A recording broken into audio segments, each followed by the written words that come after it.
exercise, we will implement some of the arithmetic operators that we reviewed and inspected in the previous lesson. But this time we'll also incorporate previous skills that you've learned in terms of functions, if statements, and looping, so control statements. So just a reminder on loops, because that seems to be a challenge for some people when they initially start programming. So let me just do a quick review here, because we're going to use the same technique for looping. At this stage, I have only taught you how to use a while loop, so that's what we're going to use here. In the future, we're going to see some other forms of looping.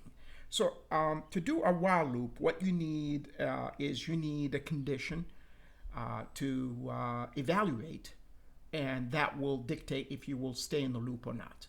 But particularly with a while loop, you need that particular condition to be, how should I say, initialized to be true if you want this loop to work. Okay, so num, let's say, equals 0 is what we want, and as long as this is true, then we would loop. Okay, so while num is equals 0, as long as this is true, and we know it's true right from the beginning, right? Then we will ask the user to enter some number, num again, and allow them to modify the value of num either to remain, which will permit us to remain in the loop, or get out of the loop. So something like this, num equals int, since it's an integer value, so we're going to typecast from the input function, enter a number. Okay, so in its basic format, this will work. So let's go ahead and run this for a second. As you can see here, we were able to get into the body of the loop because num is indeed 0.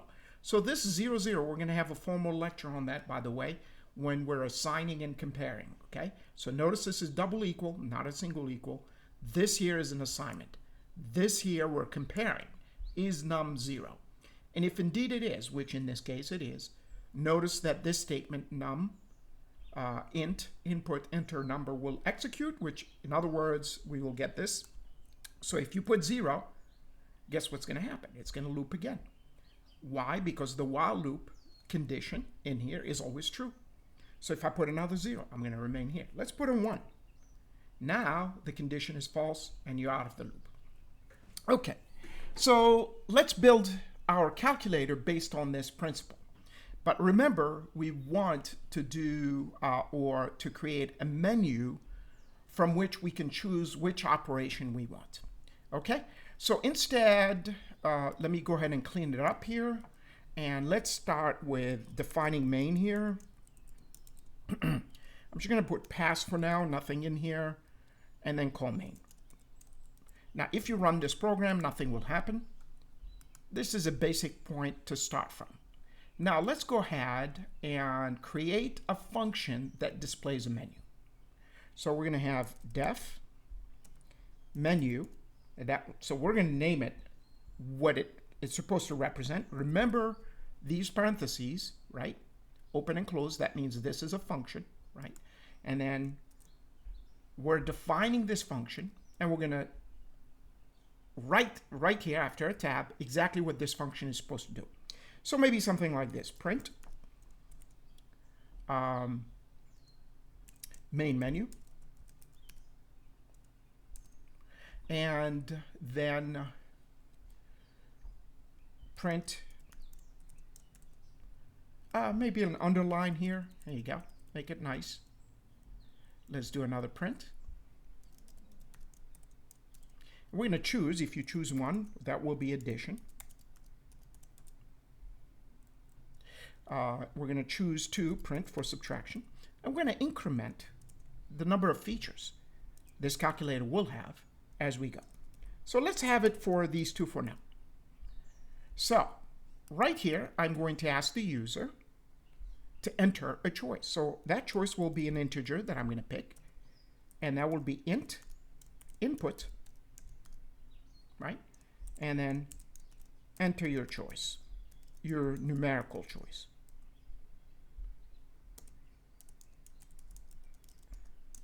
Right? So the user might enter 1 or 2 or some other number, right? So what we're going to do now is return choice. Okay, so whatever we pick out of this, that's what's going to happen. Now let's go ahead and call the menu. But if we're going to call the menu, we need to assign it, since this menu returns a value. So maybe something like this: option, which represents choice, equals the function called menu. We could do something like this. Print you picked. So this is a good review for calling functions. And this will display option just so we can see what it did, right? So let's go ahead and run this for a second. Notice the main menu appears. It says enter your numerical value. So if I pick 1, you picked 1 and the program ends. Now I'd like to keep this menu, okay, running. So as long as I don't pick 10, for example, and I just pick 10, so that means we're going to have 9 operations and the 10th is the exit. So print, and we're going to do 10 to exit. So we want this menu to display as long as possible, as long as you don't pick 10, and it will keep running. Okay? So if you pick 1, 2, whatever the operation is, it will do that, and then it will come back. The menu will come back. Except for 10, that will end the application. So how can we write a program that will kick us out? Well, as long as it's not 10, we can get out. We stay. But if it's 10, we get out. So we know the condition, right?